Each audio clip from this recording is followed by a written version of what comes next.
You all right? Not so bad. Not so bad. It's Yeah. always very strange, that first bit, isn't it? Because we have to wait, because I got to get that timing so we can do the edit. Not that we're looking behind the scenes or doing any kind of magic. Behind the scenes, where did I hear that recently? Oh. Did you... And also, if I look like I'm really rigid, it's because I've got this fat little shit on my lap at the moment, and he's just not moving. Oh, there you go. So yeah, I'm not just pleased to see me. There's genuinely a dog on your lap. Yeah, he's made himself comfy. Yeah.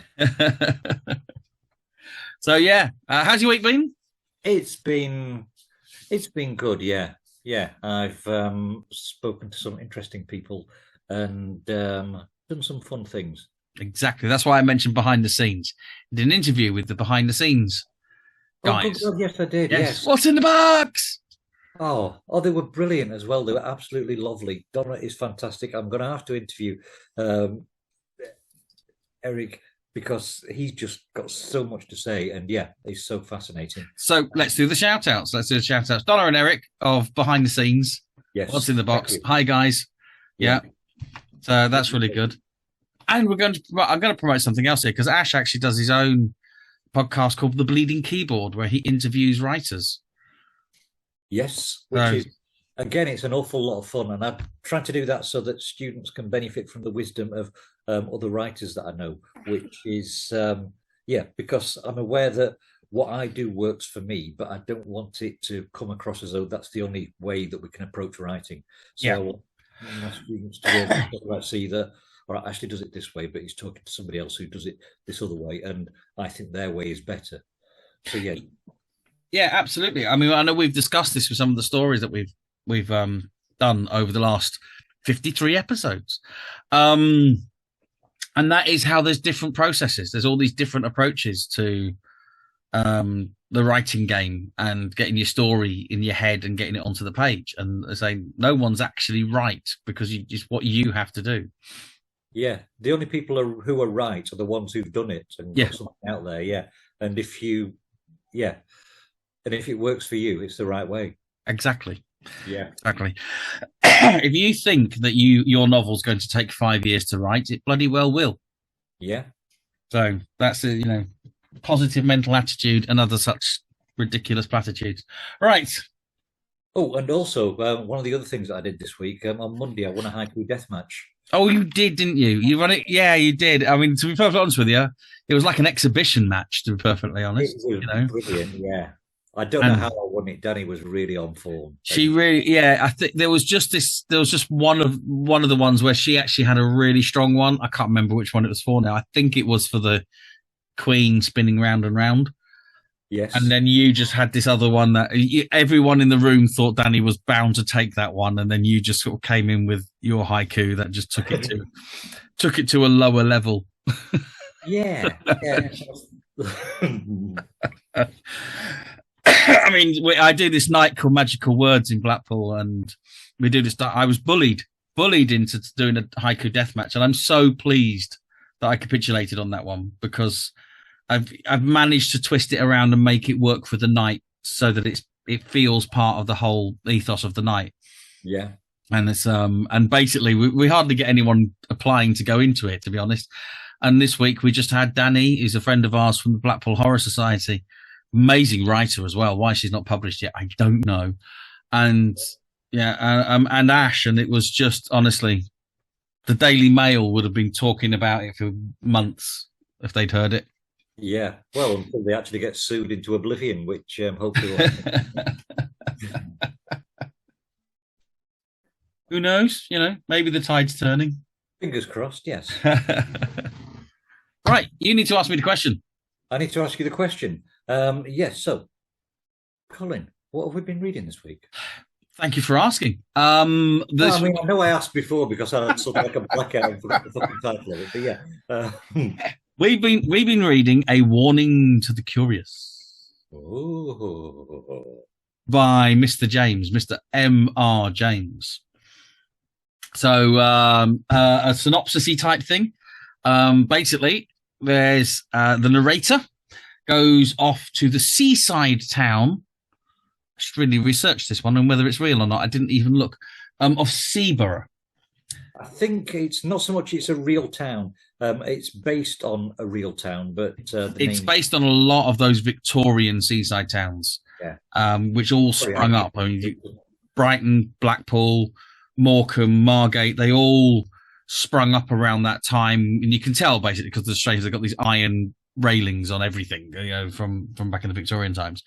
So it's one of those Victorian where they go for daily constitutionals, which are walks, apparently. I always thought a daily constitutional was having a shit, but there you go. So I always thought, well, those Victorians are regular. Obviously a lot of bran and fibre that they're eating. So basically he goes down and he had such a good time there when he was a child, and he wants to keep memories. So he talks to loads of people about the stories of Seaburgh. And one of the stories of Seaburgh is that 3 Saxon crowns were buried along the seafront to protect the area, because it's actually southeast, isn't it? So where it's supposed to be based. So it's down Eastbourne, Margate way. And it stopped the Germans invading during World War One. And these 3 crowns were supposed to have done this, and they must remain in place. And they've been the subject of treasure hunters for many, many years. And apparently there was one left, and that had been found. And they knew this guy that had found it, the guy who claimed to have found it, a guy called Paxton. So he goes and talks to him about it, and he gets the long tale about the crown. And then this tale of, since he'd found the crown, he always felt like there was someone following him. Like in the shadows, every time he turned around, couldn't quite see it, but there was a shadowy figure just in the long of his eye. And so eventually he was like, that's rubbish. Go on, show us where you buried the crown. Oh, no, he said, you've got to put the crown back. So they were putting the crown back. That was the whole plan. And they were supposed to meet Paxton, but Paxton had left early and was running off towards the seafront, towards the cliffs. And when they ran up and they looked over, and shock and horror, they found Paxton at the bottom of the cliffs, all deaded and twisted and gored up. And they were like, oh, what's gone on here? And then somebody says they thought they saw someone with him. And so it was left with this idea of the crown is then returned. And after the crown is returned, the narrator does actually say that they got the feeling that they were being watched, but could never quite see if anyone was really looking over them. But all they knew is that this poor chap had died a most hideously grotesque death. And that's kind of where it ends, that the crown is returned and the guy died, and we never know what the mystery figure was. Yeah. That sounds like the one I read as well. Cool. Brilliant. Fantastic, because I just made all that up. No. Yeah, that was it. So, Ash, my question to you, did you enjoy it? I thought it was fucking awesome. Yeah. Yeah, I thought it was absolutely brilliant. I mean, M.R. James knows how to write. I liked everything about this. I liked the framed narration where it's sort of like got a story within a story, and then within that story, somebody's telling a story. So it's also like, it's like nesting Russian dolls. Yes. But yeah, it just has a lovely, cozy feel where you're thinking, oh, a bit more information, oh, and a bit more. There was far too much description, which usually irritates me, but because it was M.R. James, my version was being narrated by Michael Holden. Oh, nice. So yeah, it was, everything about it was absolutely lovely. I liked the sinister figure that appears, that we don't know why it's a sinister figure. And yeah, it doesn't seem to do anything menacing until the bloke's dead. Yeah, it was just a wonderful, well-written ghost story. I think there's a really big thing here. I agree with you. I mean, I love description. Yeah. I never used to, funnily enough. When I was younger, I used to find it annoying, but now I really, really like it if it's well written. And I like, he's very much writing in the Victorian age. And one of the things we always have to keep in mind, this was 1925 when this came out. So actually, it wasn't written in the Victorian age. It was written in the, who was it? Edward. Was it Edward? Yeah. Edwardian, yeah. So it was Edwardian period, going to these Victorian places. But it was contemporary. When it came out, it was contemporary. It was, anyone reading it was reading it of that time. So yeah. I think that's fabulous. And so the language that he uses is of that time as well, which is why I use I love the phrase, instead of the corner of the eye, which you hear all the time, the long of the eye. I thought was just such a fantastic phrase. And it, where we read The Parson's Tale, and I kind of like the language because I kind of like it purpley, but you didn't like it because it was a bit over the top with those purpley. James gets it just right. It's very, very descriptive, but it's not loaded with simile. It's, it really is just the perfect amount of description to really place you in the middle of somewhere that you don't necessarily know. I think what he does is he goes back to Poe's notion of unity of impression, and he keeps it so that you're not distracted by something going off on a tangent. Everything is related to the focus of the story. And yeah, it's really, really tight writing. Yeah. And absolutely love that. One of the things I found interesting in this, though, is the three crowns play such an important part in this. It's sort of like these crowns that have been buried and relate to Anglo-Saxon kings. Is this suggesting the divine right of kings? Is this suggesting that royalty is connected to God, supernatural power in some way? Yeah, I think it is. And I think that goes back to Christian. I mean, I know they're Saxon. They're actually Saxon crowns, aren't they, that they're using here? So there's a sovereignty of England. And remember, at the time, it was still very empire. So and we just fought World War One. We hadn't gone into World War Two yet. So empire was still strong in the minds of people. So I think it was. You know what? I was thinking this the other day. I was watching Power of the King, and I know you would never watch Power of the Rings. I should say not Power of the King, Power of the Rings. And I know it's not something that you would watch, and I wouldn't suggest it for you watching it because I know you can't stand Tolkien. So, and people who like Tolkien can't stand the Rings of Power, or But there's a point in that where they actually did that, where they got this new king, and there's like all these people that have been living their life. And then this person comes along and goes, oh, by the way, this is your king. And they all pay reverence to him. And then they're all like, oh, my God, we've got a king. How fantastic are we? And that comes from that, and Tolkien wrote all that into that kind of thing. So I think you're right. I think around that time in particular, there was a massive reverence to what royalty was. And the idea that royalty itself was a divine right and a divine protection of a land. It was kings that protected the land because God made them king of that land. It was God's will that he was there. Or she was there. The medieval chain of being, haven't you? Where you've got God at the top, then kings, then all us lesser mortals. And then church, actually, yeah. Yeah. And if you go back to the Saxon kings as well, that was even more, that's where a lot of that comes from, because the Normans came in, on top of the Saxons, and then they took on a lot of those kind of things. So the royalty was always there as that divine right. But yeah, the Saxon kings were absolute. If a Saxon king fell and there was no heir, the people, according to history notes, went bananas. They couldn't cope without someone leading them, and person telling what to do. We do seem to have come a hell of a long way, because the Queen passed away. Let's see, we're halfway through the month, so it was about halfway through last month. Yeah. So we've had a king now for maybe the last 2 or 3 weeks, and I'm not a particular royalist. In fact, I'm not a royalist at all. But I don't feel as though there's been any change. I'm not going around thinking, oh, well, it's no longer a queen. It's, let's say God save the king, or I'm speaking the king's English now instead of the queen's English. It's just one of those things that it's as inconsequential as the date at the start of the new year. Yeah, I mean, thinking, oh, I'm gonna have to put a fucking 3 there instead of a 2. Yeah. It's a very weird thing, actually, you point out there, because I think this story is 1925, so we're what, 97 years, right? Yep. And so there's a lot of changing. I'll even bring in Lord of the Rings here, because Lord of the Rings is what, 40s, I think, early 50s, right?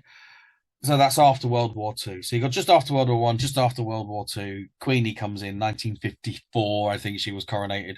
So the you kind of look at this linear of when we had empire to when we've lost empire, and it really is such a short space of time for us going from, your normal everyday working man, working woman, working class actually was the word I was looking for there, who actually paid reverence to the Queen as the ruler, even though the government was the one that made all the decisions. And my only thing with the royal family, and it's the head of the state, is that the army and the police swear allegiance to the head of the head of royal, not the head of parliament, and therefore they can never move against royal, and therefore you can never have a dictatorship because of that.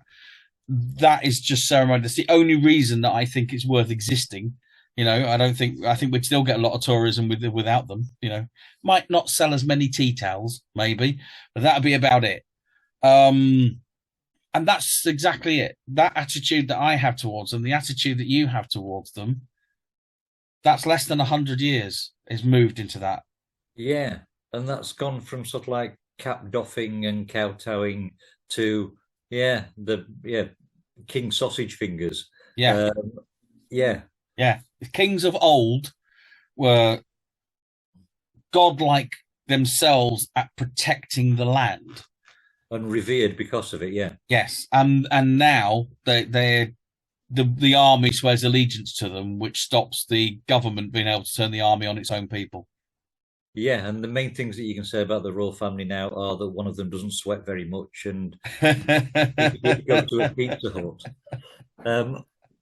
Which, it's one hell of a change, really. Yeah. One hell of a change. But still, M.R. James manages to make this story feel relevant and spooky. And even though there are servants in the B&B where they're staying, or hotel where... Was it a B&B or a hotel?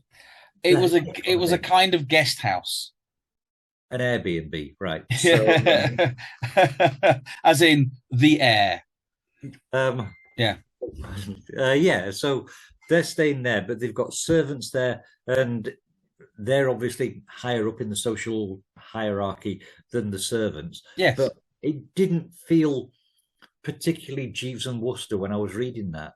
It just felt as though this is the natural order of He's got such a great style for his writing. Yeah, we were talking about this recently. It's really nice going back to some of the writers we've read earlier, in being able to see those styles. Because one of the things that I thought came across here was, how much like the Mezzotint and how much like the casting of the runes it felt. It was, here's a discovery. We're middle class Victorian type gents pottering about, and we discover something rum. Then we discover that this thing follows people around somewhat, and we're not completely happy about that. And then something rum happens. And it's, even though it is almost that formulaic, you didn't care because it really drew you in and it really made you think about it. Yeah. And it makes me think that if ever I did an adaptation of M.R. James, I would want to set it in Edwardian times. I wouldn't want to set it in contemporary times. It almost like it has to exist in that time of reverence, in that time where God and country were side by side in that kind of thing. I think for a story like this one, I think you're absolutely right, because of the way that the crowns of the kings are being guarded by spirits. In that case, I think it would need to be set in that time so that your characters had got that deference and respect. But it might also be fun to try and contemporize some of this stuff, just to see which way it landed when it was brought into the 21st century. Yeah, I mean, some of it obviously could. Mezzotint, I don't know how you could contemporize that. Unless you were looking at it retro, you'd have to be in an auction house looking at an old item rather than a more contemporary item, which is what the Mezzotint was at the time. So at the time it was a thing that they used to buy and sell, in academic circles. And then it moved, where nowadays the concept of something, it's more unique to go, here's a photograph I took of my babies, and I haven't put an AI animation on it to make them sing the latest bloody Bruno Mars or whatever, for TikTok. So it is interesting to see how that would possibly work. But I think Casting of the Runes, well, yeah, I think Drag Me to Hell did that. The film, right. Yeah, that did that. So you can contemporize some. This one, I don't know. It'd be interesting. I quite like the idea. And as you know, I mean, I don't believe in ghosts. I just like ghost stories, because to me, that's what all ghosts are stories first and foremost. You can't have a ghost without a story. That's the whole thing. It's always something that has to lie in the background of this ghost. And then there's a story that goes with it. Is always, the background story. So what if us logic science types are wrong, and that actually, the old kings did have power, and you do find that, have you seen The Kid That Would Be King? No. Oh, it's great. It's great. It's a kids movie, but it's really fun. I know you like, that sort of thing, as long as it's fun. It's basically a modern day kid who's actually King Arthur. He's the modern Arthur. He's king of the Britons. And finds Excalibur by accident. Right. And Merlin's chasing him. Merlin comes through time because Merlin's always with the current Arthur, effectively. And I've got to admit, one of my problems with the whole royalty thing is it does seem to. My worry about it is that it's the serf mentality that we approach these stories with. That, oh yeah, well, these are the crowns of the kings, and kings have always been better than us because they're closer to God than we are. And my first thoughts are, fuck off. If they were better than me, in that case, show me the books that they've written. I would say, at times of sword and sorcery, is where kings and queens should dwell, and it's because it's a time that's so unfathomable. I'm not going to say unimaginable, because fucking hell, we can imagine anything. I hate that phrase. You couldn't write it. I think you'd find I could. The Daily Mail, there's that Richard Littlejohn who says you couldn't make it up, and that fat fucker always makes it up. Yeah, absolutely. And I'll say this absolutely outright right now. Can't stand Littlejohn. I think the guy's an absolute cunt, and I believe truly that through his hounding of his column, he actually drove a trans teacher to suicide. So he's got blood on his hands, as far as I'm concerned. Yes, and what a shame it's not his own. Yeah.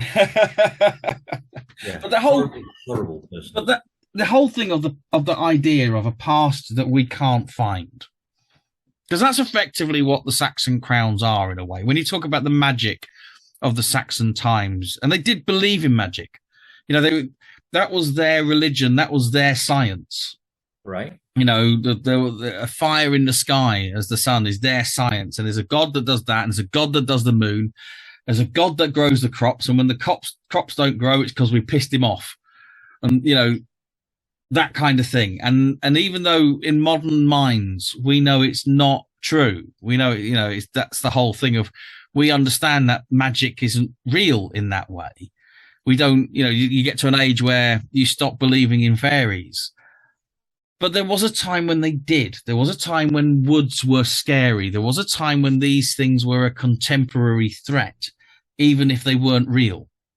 A bit like, I suppose, the billion immigrants coming to this country that are going to phone us up and steal our bank account details. Yes. Yeah. But back then it was genuinely fairies and trolls and dragons, and these were tales that were told that there was no evidence of, but everyone was frightened of them because somebody came back and told a tale of it and said it was true. And that's where kings and queens sit. That's where that whole royalty sits for me, in that reverence, in that. And when you bring it into that slightly contemporary time, which actually, when you think about it, is what M.R. James did, because it was a contemporary story. So he took that kings and queens of old, the crowns of Saxon, way before 1066, and turned it into what actually protected this country. So he was actually saying it wasn't our royalty now that protected its country. It was the blood and the souls of the ancients that came before, that built the country in the first place, are the ones that were able to protect it. That's a wonderful kind of mythology behind it all, isn't it? It really is, yeah. And I like the analogy that we're sort of like comparing fairies and all these other mythological creatures with the way papers like the Daily Mail and all these other tabloids conjure up these ideas that we've got migrants coming in to steal our jobs, that we've got that house prices are going to be lowered, Facebook causes cancer, all the rest of this stuff. That house prices are important. That's the big one, isn't it? Because actually, if you're buying a house to live in, however much your house is worth doesn't mean anything.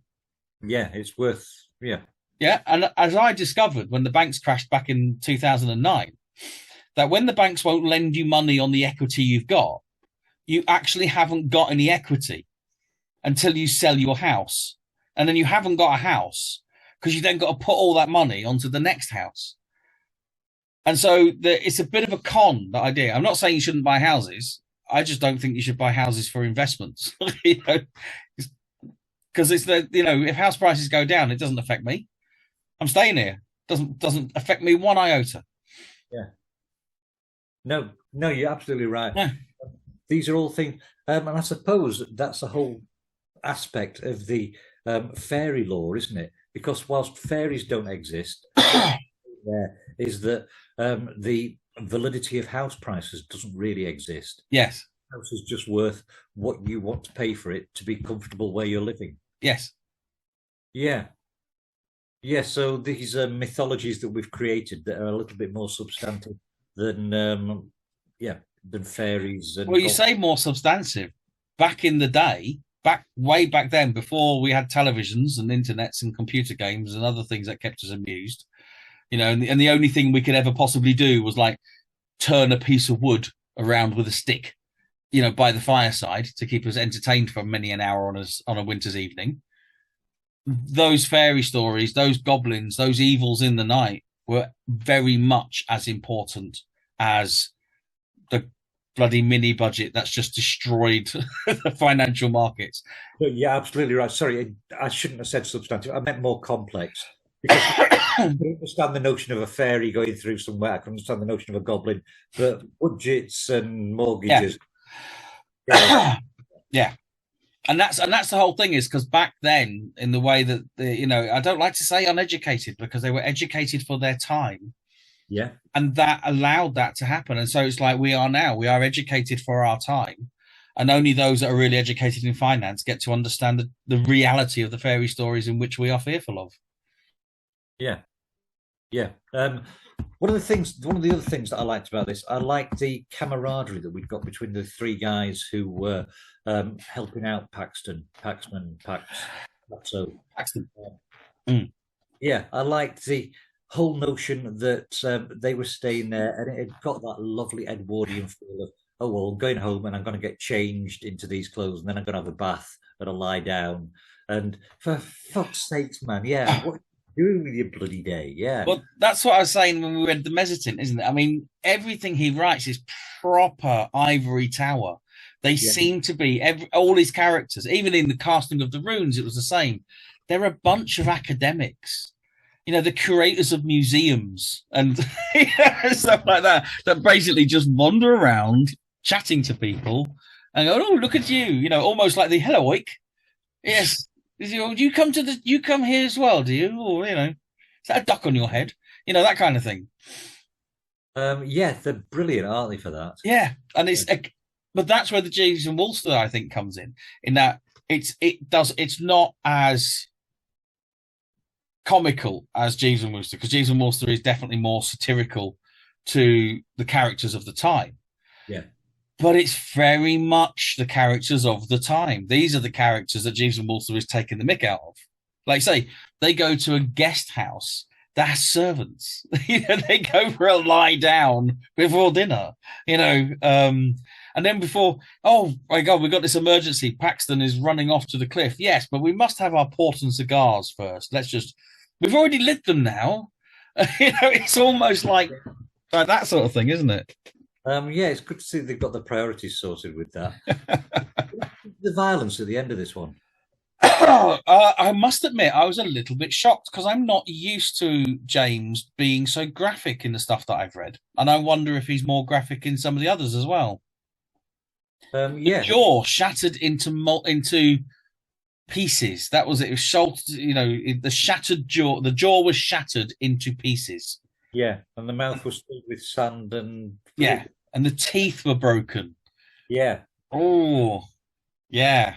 Yeah, that was one hell of a violent conclusion to that part. Yeah, and like I say, normally it kind of happens off screen, doesn't it? The mezzotint, it just disappeared. Yeah. And the casting of the runes, it was a newspaper report that they read that it had worked, that they'd given him, oh, there you go, here's your runes back, But this one was like, yeah, they looked down and it was obviously there because his whole face was caved in.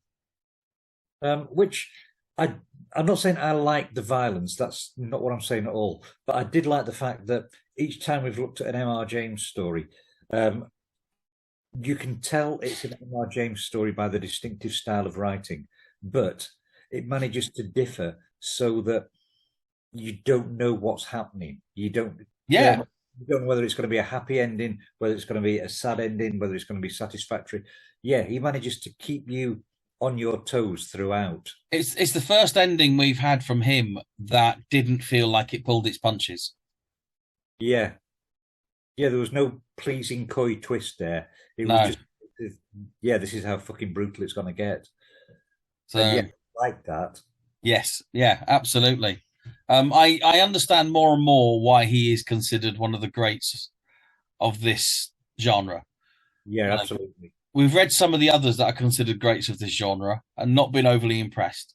But so far, I think Edgar Allan Poe's impressed. Yep. And again, might have pulled his punches on Premature Burial, but still impressed.